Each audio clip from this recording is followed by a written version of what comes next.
ছোটবেলার গল্প করার সঙ্গীকে হারালাম। বোন রত্নাকে হারিয়ে শোকস্তব্ধ অপর্ণা। কি হয়েছিল তার বিস্তারিত থাকছে প্রতিবেদনে। বন্ধুরা, চ্যানেলে নতুন হলে চ্যানেলটি সাবস্ক্রাইব করে রাখতে পারেন ও ভিডিওটি শেয়ার করতে পারেন। গভীর শোকের ছায়ায় দিন কাটছে অভিনেত্রী অপর্ণা সেনের। প্রিয় ছোট বোন অনুরাধা লাহিড়ীর মৃত্যু যেন তাকে ভিতর থেকে ভেঙে দিয়েছে। পরিবারের রত্না নামেই পরিচিত ছিলেন অনুরাধা।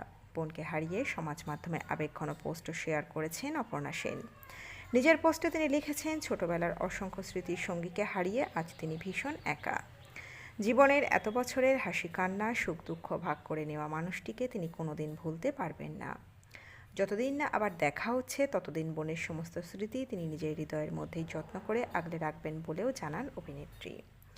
পরিবার সূত্রে জানা গিয়েছে, গত 23শে মে রাতে গুরুগ্রামে শেষ নিঃশ্বাস ত্যাগ করেন অনুরাধা লাহিড়ী। অপর্ণা সেনদের 3 বোনের পরিবারে রীনা, রত্না ও লক্ষ্মী নামে পরিচিত ছিলেন তাঁরা। আচমকা এই শোক এখনও মেনে নিতে পারছেন না অভিনেত্রী। অনুরাধার স্বামী মনোজিৎ লাহিড়ী জানান, 2022 সালে প্রথমবার স্ট্রোক হওয়ার পর থেকেই তাঁর শারীরিক অবস্থার অবনতি শুরু হয়।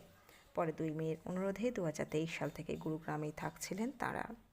পরিবার সবসময় তার পাশে ছিল, খোঁজ নিয়েছেন অপর্ণা সেনও।